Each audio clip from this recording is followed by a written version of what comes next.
ইসলামী ছাত্র শিবির ঢাকা বিশ্ববিদ্যালয় শাখার একটি অনুষ্ঠানে মোবাইলে লাইভ করে দেওয়ার জন্য মোবাইল নিয়ে উধাও হয়ে গেলেন এক তরুণ। আর এমন ঘটনাটি ঘটেছে ঢাকা ১৪ আসনের জামায়াতের এমপি ব্যারিস্টার মীর আহমেদ বিন কাসিম আরমানের সাথে, যা রীতিমতো অবাক করেছে তরুণের গলায় থাকা আইডি কার্ডের জন্য।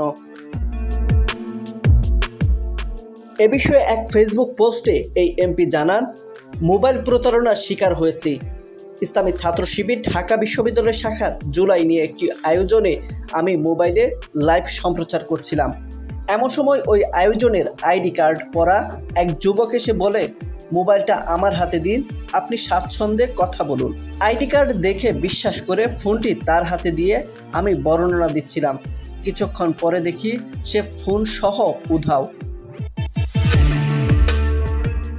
পোস্টের সঙ্গে একটি ভিডিও যুক্ত করেছেন ব্যারিস্টার আরমান। ভিডিওতে দেখা যায় তিনি আইনজীবী শিশির মনির ও শিবিরের কেন্দ্রীয় নেতাদের সঙ্গে অনুষ্ঠানস্থলে ঘুরে প্রদর্শনী দেখছিলেন। এ সময় এক তরুণ এসে, ফোনটি আমার হাতে দিন স্যার, বলে তার কাছ থেকে ফোন নেন। ফোনটি ওই তরুণের হাতে দেওয়ার পর ব্যারিস্টার আরমানকে বলতে শোনা যায়, পরে যেন আপনাকে খুঁজে পাই।